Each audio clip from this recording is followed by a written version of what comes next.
G'day, this is Andrew Price here from blenderguru.com. It is a chilling day in South Korea where I am right now, not just because of the weather, but because of the death threats.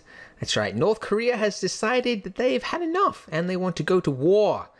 Not only with South Korea, but with the world. So what better day than to do a tutorial? Yeah, so if you hear any helicopters or planes or anything flying around, I'm hoping that's the South or US Army doing some drills outside and not the North. Anyway, in this tutorial, I'm going to be showing you how to create this metallic-y text. So this tutorial can be used for obviously a variety of different uses. You could use it to create a company logo.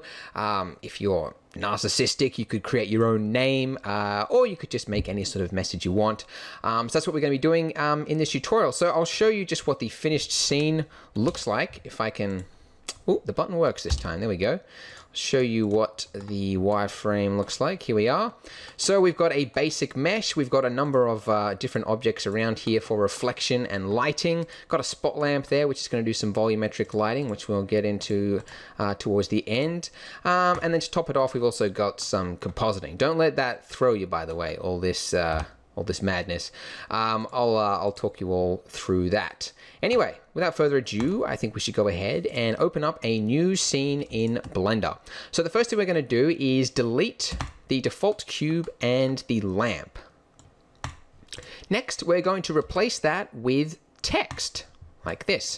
Now, the first thing you need to do whenever you add text in Blender is to go ahead and change that font, because the default font, unfortunately, is very ugly. No offense to the person who obviously made the font, but I mean, it serves a purpose, but it doesn't look very pretty. So make sure you always change the font to something else. Now, the font I'm going to be using is called Bebas, which you can download if you're watching this on Blender Guru. The link will be underneath this video, so you can download that. I think it's a free font. It works really well. I've tried a variety of different fonts for different effects and stuff like that. And I always find myself going back to Bebas because it just looks really nice.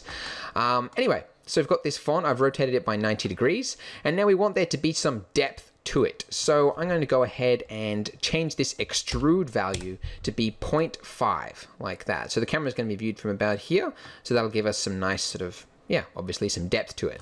Oh, and also while we're at it, we might as well change it to something that we want. Inspire. There we go. Okay, cool. You know what's weird? As I was working on this scene for ages, you know when you stare at a word for a really long time, you can convince yourself that it's spelt the wrong way? I could have sworn that inspire was spelt wrong. So I'd made the whole scene, and I was looking at it, and I was like, inspire, that's not right, that's not right. And obviously, yeah, did the Google thing, checked it out, and sure enough, it was right. But your mind can play tricks on you. Anyway, so we've got the text now. Now we want there to be a little bit of an edge to this text, because you can see currently, if you zoom right in, that edge is razor sharp. Now, in the real world, a razor sharp edge doesn't actually exist. Even in like a razor, everything has a slight edge to it, even if you zoom into the microscopic level. So yeah, we need to give it an edge. The other cool thing about giving it an edge is that it will also catch more light, which will be really important for our scene. So to do that, over here, you've got a bevel option. So go ahead and turn that up to be, I don't know, 0.005006, something like that. You might want to experiment, but I think that looks pretty good. I might just turn it down a little bit. There we go, something like that. And then if you increase the resolution there, you can see, if I zoom in, that it's actually creating, yeah, like a smoother edge. So that's going to pick up even more light. So that's going to look cool. So I'm giving that 0.03 look. Yeah, that's fine. Now, what I want there to be is another shell, sort of on the outside of it. So this text here is going to be gold, and then I want there to be a shell, which is sort of a darker blackish color. So to do that, I'm going to hit Shift-D, which is going to obviously duplicate our mesh. And then I'm going to... with our mesh selected there, I'm going to turn down the extrude value, like so. So let's set that to be 0.49, like that. And I'm also now going to turn up the offset.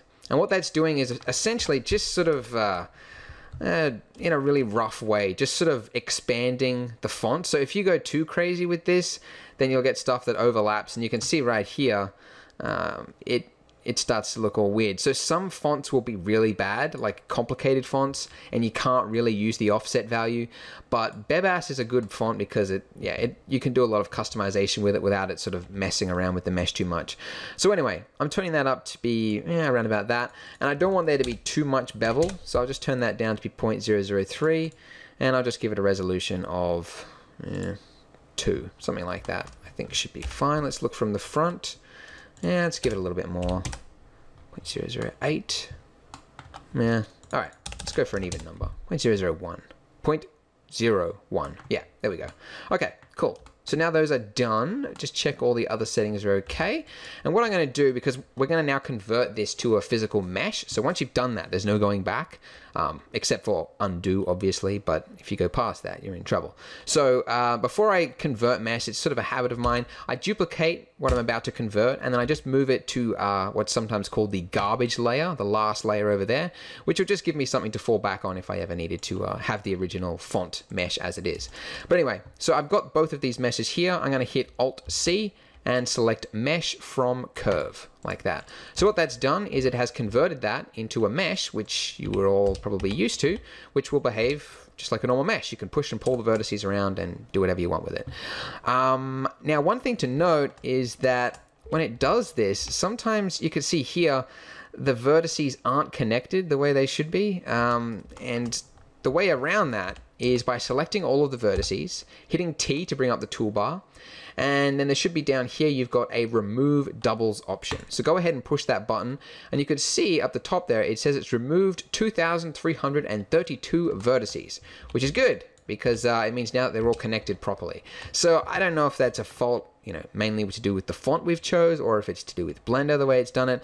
But anyway, it's a little bit of an issue. So make sure you do that. And then also while you're at it, go ahead and click on recalculate normals, just in case there's any problems with the way that the normals are facing. So I'm going to go ahead and do the same for this mesh here. Remove doubles, removed 2,334, and I'm going to click recalculate. Cool. All right, so now's probably a good chance to go ahead and save tutorial video. Okay, cool. So you may notice that, especially when you tilt on like an angle like this, you've got like some weird shading issues across the text there. And that's, well, you could fix that by using an edge split modifier as you would normally, and that would fix that. But also, because it can cause problems towards the end of it, when we do a final render, you'll kind of see it. So I'm just preempting it. You could just go ahead and convert the mesh to flat, which normally I wouldn't recommend, but because you've got like a few little vertices and stuff there that could cause problems. But I found that it actually does work okay for this scene. So yeah, go ahead and use flat and that'll be fine. Okay, so now I guess we should go ahead and set up the scene, I guess. So I'm just moving the text just up to be up on that grid floor there, just at the bottom. And what I'm going to do is add a mesh plane, like that, or just a plane, as it's commonly known, I guess. And I've just scaled that up to fit that grid floor perfectly, like that. Now I'm going to position the camera to be front on to our text here. So if you're in front view mode like this, if you hit Control Alt number pad 0, then it will snap the camera to your position. So I'm going to position this to be about there, just so it's, if you do it perfectly front on, then you don't get the effect of the extruded text there. So I'm just doing it like this, and I think that should be fine. And also, if you position the camera lower than the text and make it sort of look up, then it makes the text look sort of bold and powerful. You know, sort of like the old Superman thing with the camera pointed underneath Superman looking upwards as he's standing on the tower. Makes him look all powerful and cool. Anyway, okay, so I'm going to set the focal length for my camera here to be 18. So now, yeah, gosh, all right, something like that. Man alive, that is hectic.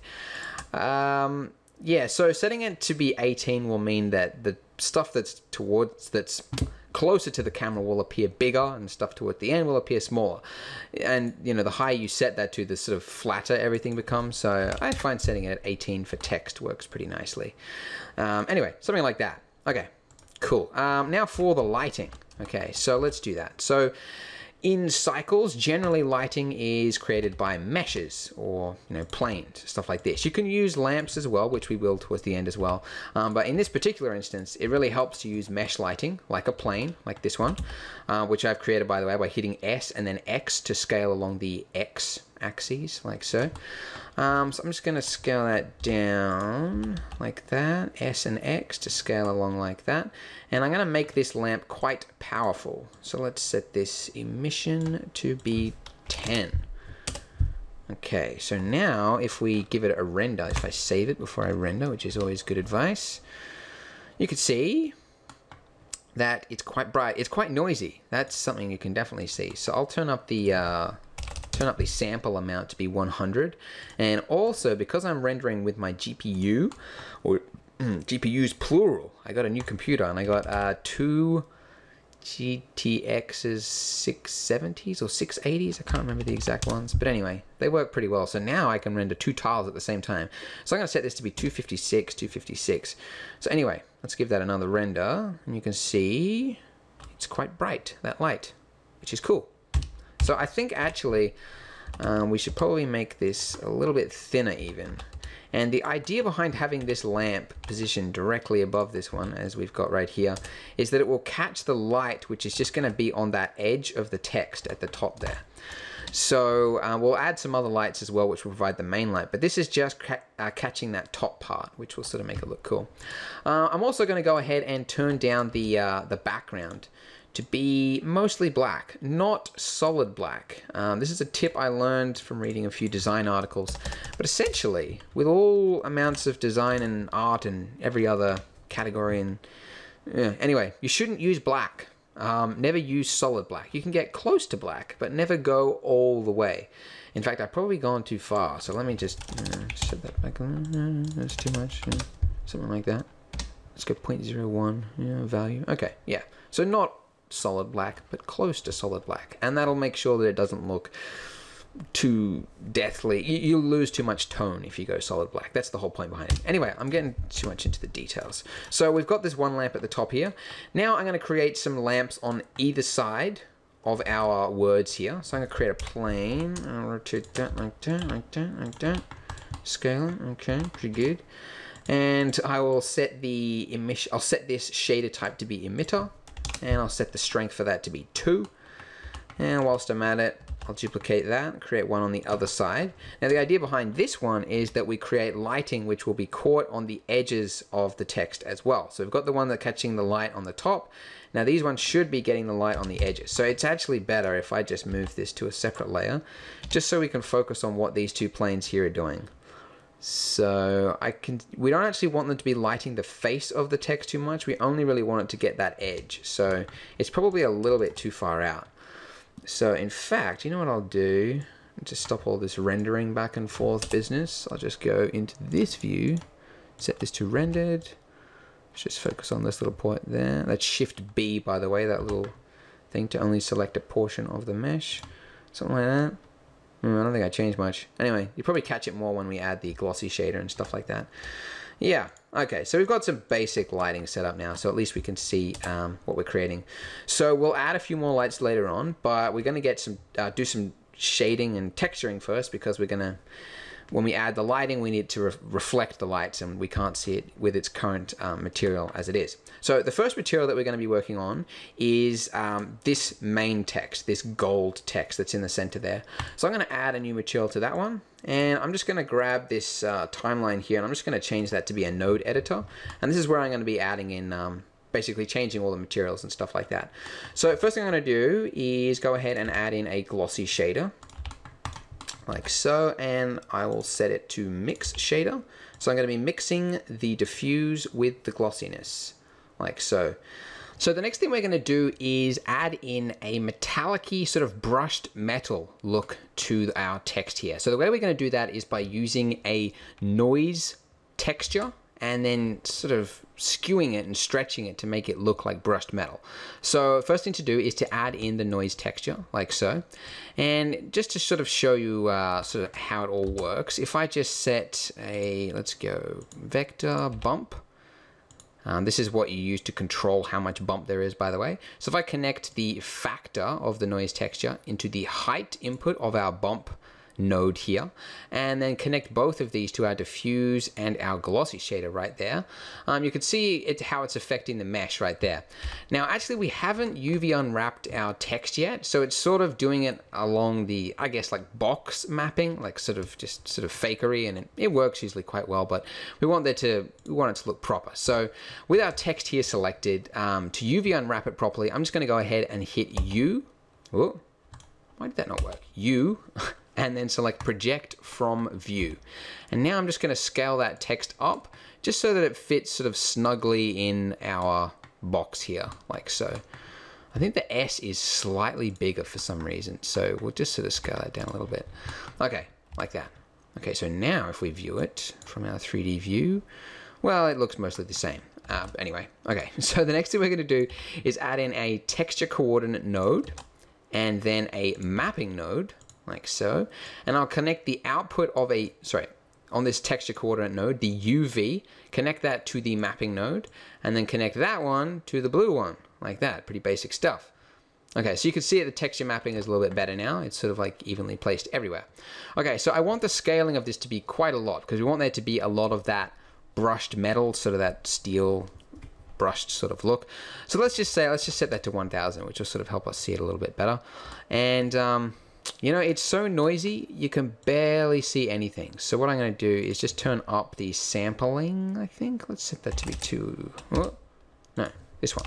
Set that to be 50. And I'll just focus on this little part of our mesh just down here so that it renders a little bit faster. Okay.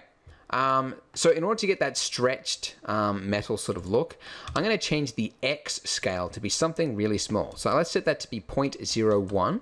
And what that should do, if you zoom in, you should be able to see it. You could see that that has now created a sort of brushed look. So previously, when it was set to 1, you've got, well, let's just set this to be 200 so we can see a little bit better. You can see you've got what looks like noise, like clouds across it.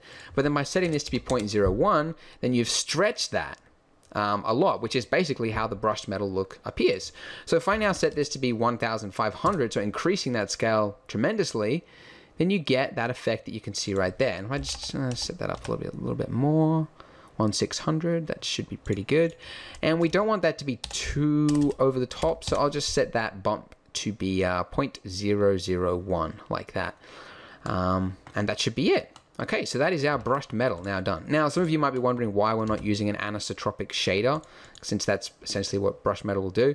Well, you can do that if you want. It's sort of unnecessary because we've got the noise texture here, so it's essentially acting that way anyway. You might get slightly better results if you want to, but you sort of have to deal with the direction and all that stuff, and it's a little bit out of control, and you get pretty much the same results with the glossy shader, so I'm just sticking with that. Yeah, anyway, okay. So the next thing we're going to do is do some texturing. So we want that to create a sort of a textured look over everything. So I'm going to go ahead and add in an image texture.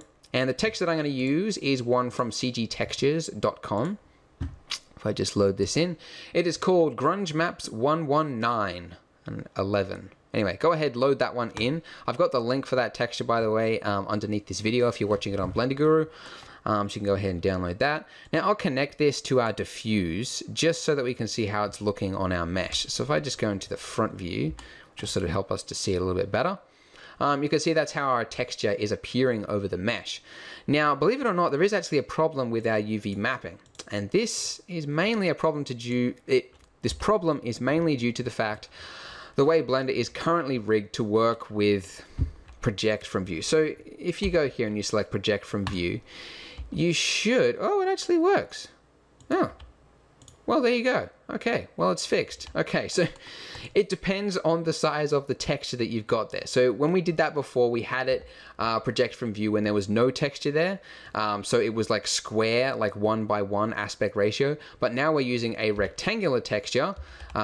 This guy right there underneath it, it sort of stretches the mesh. So it's a good habit to load in the mesh and then hit project from view like so, and then you will get the correct mapping, because before it was sort of stretched like that, so it was giving us sort of weird texture.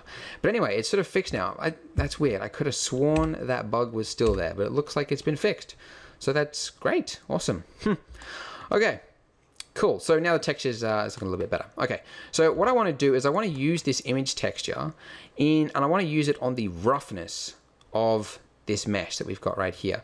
So sorry, the roughness of the glossy shader. So essentially, if we just connect this here, just so we've just got solid glossiness, what this will do is that it will make the these values here, sorry, the darker values, I think it is here, let me just check. Let's move that over there. Okay, so let's just see. Okay, so the black part is right there. Let's just move this down here, because you want to make sure you get it. Okay, so it is working the right way. So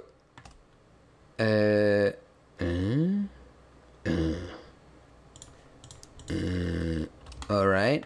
So essentially what this is doing is it's using the black and white coordinates to affect the roughness of the glossy shader. So the roughness, by the way, if you weren't aware, is it will control how sharp the reflection is. So that is on like mirror value. And if we turn off this bump mapping, then it's solid mirror.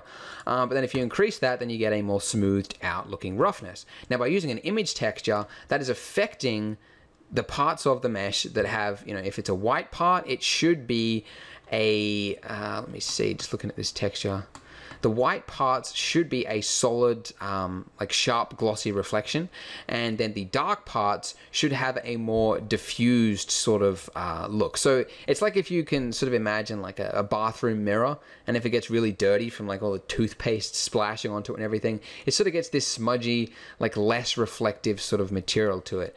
And that's essentially what this will do. It's sort of make it look like sticky, grungy looking gold. That's the end look that we're going for. So I think actually we should be using an invert node. I can't remember doing this for the actual one, but anyway, no, actually no, forget it. We'll just keep it the way it is. That's fine. All right, so we can get more control over which parts of it are you know, solidly diffused, and then which, yeah, anyway, if we just go ahead and use an RGB curves node. I'm sort of messing up my words here. Sorry if it's not making a lot of sense today. Anyway, what this RGB curves node will do essentially allow us to change the brightness and contrast of the texture. So if I drag this down, we should see more parts of it which are solidly reflective like a mirror, and then less parts which are more diffused like that. So that's essentially the look that we want to go for. So something around about that, which is cool. Okay. So the next thing we're going to do is use this same texture to control how much our diffuse and how much our glossy shows through. So as an example, let's just remove that just so we can focus on this part of the texture. If I connect both of these to the mix shader, like so, let's just remove that part. Okay, so now I've just got the basic material as it is. You know what? I just move this out of the way just so that we can focus on what's going on at the top here, so you guys don't have to squint at what's happening with the texture. Okay, so if we just focus on this part right here, so if I connect the output of our RGB curves node, let's just move this at the top, and I connect this to the factor input of our mix shader, what that will do is that will affect which parts of the mesh are going to be glossy and which parts are going to be diffused. But I actually want it to be reversed the way it is. So I'm going to go ahead and flip the diffuse and the glossy shader like that. So the diffuse is going to be at the bottom and the glossy is going to be at the top, like so. So you can see you've got a sort of a cool effect there. So that's it's given us a nice sort of look. And then if we then use that same one again there on the roughness value, then you get parts of it which are affecting the actual reflectivity of it, like how much smudgy it looks. So it can look a little bit better than it was before. And then we take the output of our bump nodes, and this is using that brushed metal look on our mesh here. And then it should look even cooler, hopefully. I think actually this bump map is a little bit too much. I'll just turn that down a little bit so it's not overboard. And that's pretty cool.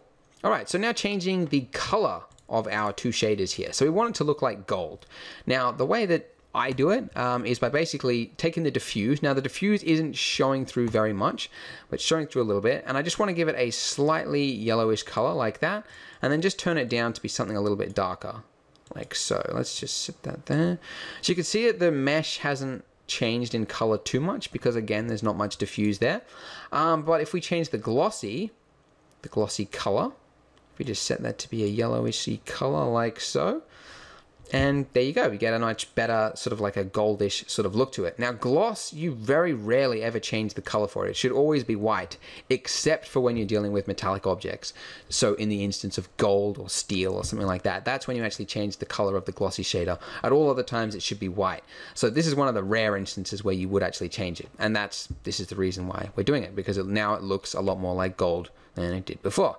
Okay. Cool. So the way it is currently, it looks all right, but there's a whole portions of this mesh here which are showing up as black. And that's because it is now solidly reflective there, which is good.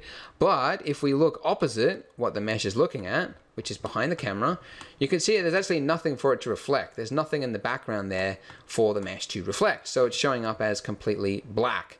So we're going to go ahead and fix that right now by giving it something to reflect. So I'm going to take, let's just take this one right here. Rotate this plane, and what I want to do is just scale it, and I'm just positioning this behind the camera like so. I'm just stretching it out, and again what this is doing is it's giving us something for the text to reflect. So we'll just see how it looks. So you can see already we've got this bar which is shining across our text there. So if I just raise that bar, yeah, see what I did there? Raise the bar, anyway. No one noticed, okay. And I've just sort of increase the scaling along the x-axis, like so. And we get a nice shiny shimmer across the top of the text there. And I'll just, let's just reduce that a little bit, okay. And I might just duplicate that, and I'll rotate that along there. And now that's doing is creating a shine effect like diagonally from the top left to the bottom right-hand corner of the text, which is going to make it look even cooler, which is nice. Yeah, not too bad. Okay, cool. So that is the lighting complete. Well, pretty much. We're almost there. Okay. All right, so now we've got most of the metallic mesh. I think it's pretty much done. Yeah, it should be cool. Okay. Now we can move on to the outer shell of our text here. So if we just go ahead and add a new material, this is for the outer mesh here, and I'm going to change the viewport color just so we can see exactly what we're playing with. So it's this one right here, this black mesh. Okay. So down here in the node view, let's just move this out a little bit. Yeah. It's a little bit tricky when you're recording tutorials. You've got to sort of position things so that you guys can see what's happening, and so that I can still work. It's sort of tricky. Okay. Oh, I've selected the wrong mesh. That one. Okay. Cool. So with our mesh here, we want it to look dark. So go ahead and change this diffuse shader to be sort of a darkish color like that. We want it to be reflective as well. So again, we're going to use a glossy shader, and we're going to combine that glossy shader with the diffuse shader by using a mix shader. I like to say shader. Okay. So I'll just, what sort of values are we going for? We want it to sort of be reflective, but not too reflective. Anyway, I think we'll sort of play with that towards the end. I think it's better actually if we add the spot lamp in now. I was thinking adding the spot lamp in later, but we can't actually see what this material looks like until we add in that spot lamp. So the spot lamp, the purpose behind the spot lamp is to give it a sort of shining light behind the text, and that will stop this this extruded black shell part from disappearing into the background. So to add that in, what I'm going to do is use a spot lamp right here. I'm just going to position it behind the text, as I'm doing right now. And I'll just rotate it just slightly to the right, like that, so it's sort of catching the edges of this text here. Okay, I'll move it back a little bit. So something like that, I think. Should be pretty good. And you can see some of the reflection is sort of a bit sharp here. So if I turn up the size of this lamp, that'll sort of increase the shadow, sort of like the samples of the shadow. So it'll be sort of a softer look to it. So something like that should be pretty good. And I'll turn down the power of it to be 60. And I'll make it slightly blue. Now the idea for making it blue is that the text is gold. So a complementary color, if you look, gold is a yellowy orange color. So complementary on the opposite side of the wheel is blue. So making the lighting slightly blue will make it complement the gold text. Ta-da! All right. Enough congratulating. My throat is dry. I'm going to get a drink of water. Hang on. Okay, I'm back. All right, cool. cool. So next thing we want to do with our outer text here is we want to give it a texture, because currently it looks pretty jarring in comparison to our heavily grunged textured front face here. So we want that to have a little bit of a grunge texture to it as well. So the way we're going to do this is by doing the same method of texturing by hitting U and then selecting project from view. Now, some people might have a problem with that sort of method, like why are you using project from view when you should be, properly UV unwrapping it? And if it was for an animation or something like a fly through or something like that, you would want to use proper UV unwrapping, but this is for the purposes of this scene. It really doesn't matter that it's not UV unwrapped properly. Provided it works for the scene, it really does not matter. Okay, so we've done a quick and dirty UV unwrap there. So now we can go ahead, add in an image texture. And the text that we're going to use, if I can find it here, is got a few here, got a few concrete textures. Grunge Maps 88. This is from CD Textures. I provide the link underneath this video on Blender Guru, and I'm going to use this texture for mostly. If I grab the bump map node, drop this in here. Connect the output into the height input of our bump map, then connect both of these to the normal input, like so. And now let's just move this across. Hopefully, if I just sort of focus on this portion right here, okay, you can sort of see it. If I just probably need to turn that down a little bit. Let's go 0.001. Okay, there we go. I don't know why the default values on a lot of these things are so high. It's ridiculous. I think even that's too much. Let's go 0.007. 0007. Yeah, anyway, something like that. So that's got a little bit of a bump map to it, which is cool. And I'll also, let's just see how it looks. If I put that in the diffuse, it's a bit too much. That's fine. I'll try putting that into the mix shader. There we go. That's a little bit better. Okay, cool. So now we've got our texture, which is controlling now both the bump map and also the glossy and diffuse parts of our shader there. So that looks pretty cool. And also just to give it a little bit more texture in there, because currently it looks a little bit low res in comparison to everything else, I'm going to go ahead and add in a mapping node here as well. So as with always, when you add in a mapping node, it just forgets all the mappings. That's why you have to have this texture coordinate node to connect it, to remind it that it's using the UV. Then I can scale up each of these by 2. And now we've got double the amount of texture in the same place. But you can see, because the texture is not seamless, you've sort of got an edge there. And again, as I would, say with anything, make sure you get a seamless texture or something like that. But in this instance, because only a little bit of it is visible, we can get away with just moving the location of it around until it's not really noticeable. So if I just, let's move that, wrong way. Let's go that way. A little bit more. Something like that. Let's just move that down. Down, down, down.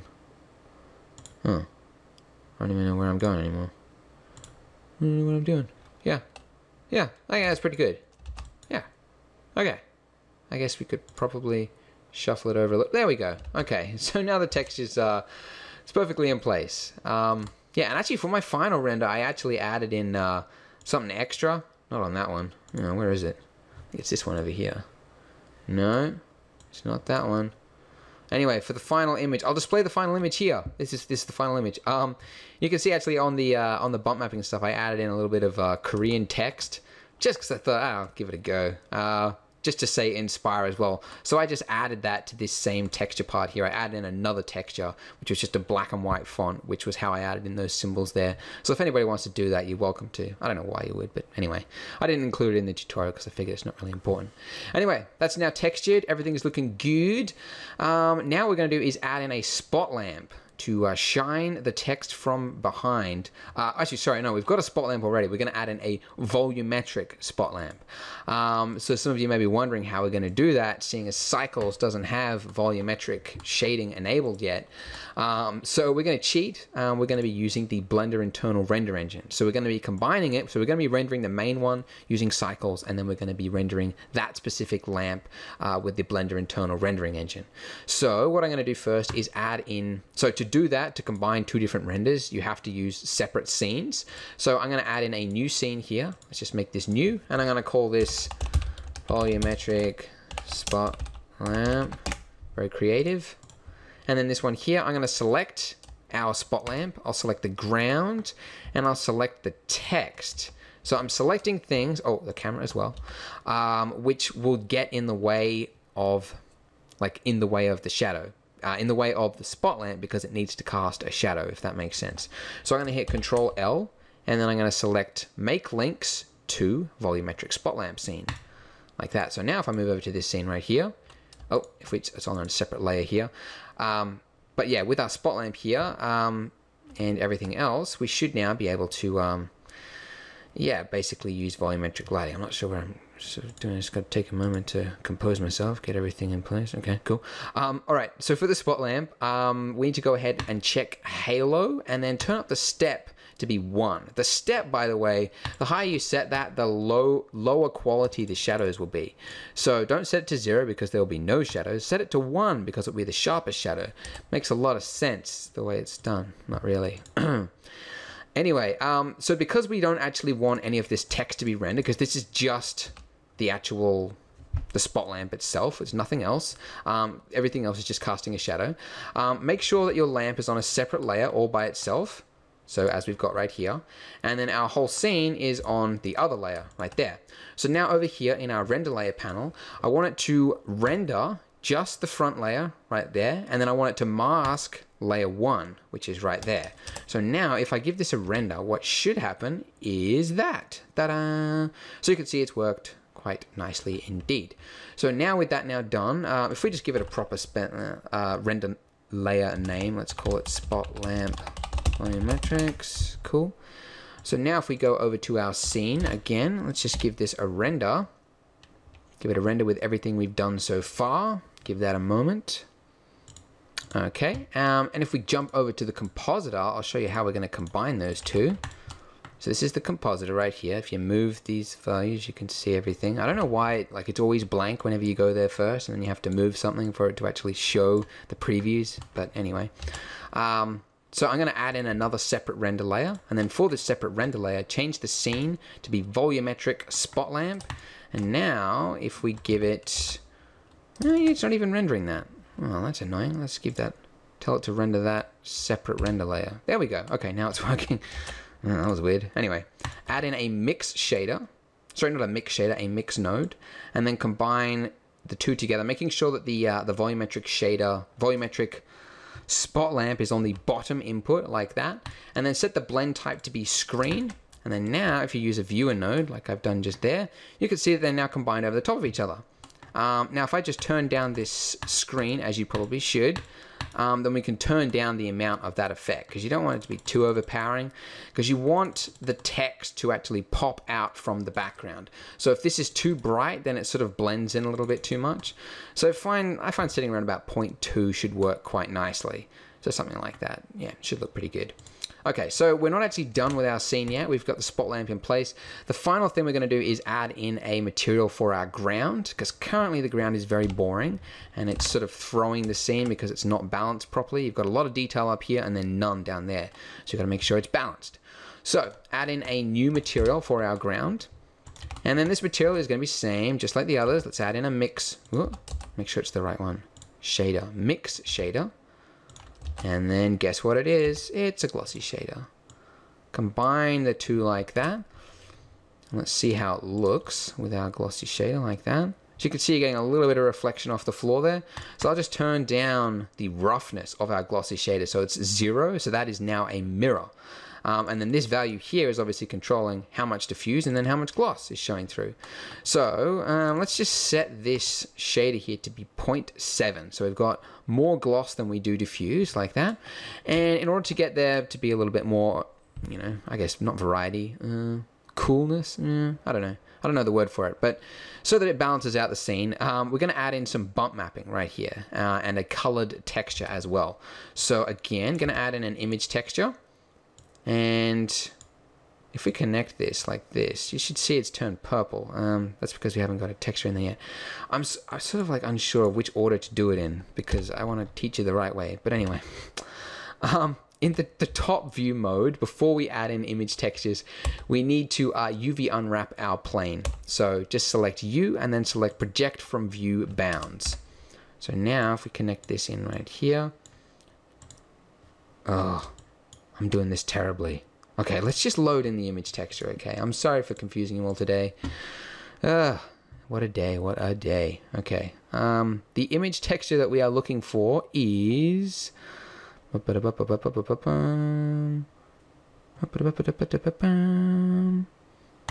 this one, concrete floor damaged. Go ahead, load in that one. And I'm gonna I'm gonna connect this to the diffuse shader, like so. And then this will give it, it'll color the actual plane itself. And then in order to make that affect the normal map, or sorry, the bump mapping, we're gonna add in a bump map node like so, and then connect it to the height input like that, and then connect it like so. Just like that. Cool, so now you can see it's affecting that. Obviously far too much, so we'll turn that down. Let's get 0.001 again. All right, and the texture currently is far too big. It's completely throwing out the scaling of the scene. So again, we're gonna have to change the scaling of that. So add in a texture coordinate node first, then a mapping node second, and then connect the two, like so. And then I'm gonna change the scaling for each of these to be 16. So we're getting that texture in there 16 times, which should now put it in proper scaling with the rest of our scene. So it should look a little bit nicer. And because it's a seamless texture, it doesn't really matter because you can't really tell any difference. So that's that. So we've got it affecting our diffuse shader. So that's it. Like if we just keep the color of the ground, keep it colored gray, and you've just got the bump, you can see that works pretty well by itself. But then if you add in the color as well, then you get even more variety and it looks even cooler. And then one final step you might want to do for our scene is to give it a little bit of depth of field so that the front part is a little bit blurry than the back part. So to do that, I'm going to go selecting our camera here, go to the camera panel, and we need to choose something for it to focus on. Now normally I'd say just select the name of the object you want it to focus on, but that at this point the origin would be like that point in the middle there, so it would be out of focus. Anyway, so in this instance I would advise to add in a empty like this, and then just move that empty to be in line with the front of that text there. That's just an easy way to do it, something like that. And now the camera will focus on that point. So with our camera here selected, I just type in empty on that point there. And if you click on limits, by the way, you can see like an actual crosshair of what the camera is focusing on. So it's focusing on that point right there. And then we're going to change the aperture. I'll change it to f-stop mode, and I'll set the number to be 3.2. So we're going to give it a final render now before we get to the compositor. So go to sampling. I'm going to set that to be 500. And yeah, let's just go ahead, give that a render, see how. Okay, so this is how the render's looking at the moment. So you can see everything's in place. You got the ground, you got the texture, everything's cool, and you've also got that spotlight and volumetric effect happening in the background. So we're almost done. We're just going to do a little bit more work in the compositor just to sort of make the image pop a little bit more. The first thing we're going to do is add in a filter node, and we're going to change this to be sharpen, and I'm going to set this to be 0.01 like that. Maybe a little bit more. Set that to be 0.05. Now, what this sharpen node here will do is it's just sharpening the image. You can see that the texture looks a lot nicer at this value than if it's just turned off. So it just takes the parts that have got noise, like variety of textures, I guess, and just sort of increase them, makes them pop a little bit. So you can use that. You can do it in Photoshop if you want, using the unsharpen mask, and you'll get a little bit more control that way. But this is just a quick way of doing that. If you just use that filter node, you can sort of tweak it that way. Another thing we're going to do is add in, where is it? Color balance. Add in a color balance node. And the idea behind using this is that we want to give it a more appealing color scheme, because currently it's a little bit bland. So I'm just going to make the midtones to be a more bluish color, and I want the highlights, which should be this part of the mesh, I want that to be a more gold color. So the highlights is the right wheel. So if I just set that to be yellow like that, you can see the effect that it's having. If I just go all this way, so that's changing the highlights of it. So I'm just changing that to be about there. And then I want the midtones to be a more bluish color, like so. And if you want, you can also just increase or sort of turn down the contrast a little bit like that. And maybe when I've done that, I can turn up the volumetricness in the background. Yeah, something like that. That's pretty good. All right. Okay, so the final thing we're going to do is give a what's it called? Vignette. Vignette. That's the one.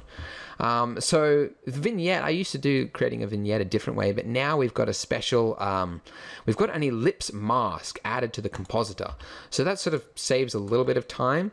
Kind of the problem with the ellipse mask is that you can't actually view it. Like as you're using it, I don't know, it's kind of annoying. I'm not sure if it's a bug or they're working on it, or I don't know. But anyway, we're going to set the width of that to be 1. And then we want to set the height of that to be it's like 0.005, oh, sorry, 0.56 or something like that. It's weird. But that box there is going to affect how far the circle goes. Again, it's not showing you the circle, so it's kind of weird. I don't know why it's doing that. And we're going to change the mask to be 1. And we're going to set this mask type to be multiply. Now I'm going to add in a blur node. Set this to be fast Gaussian.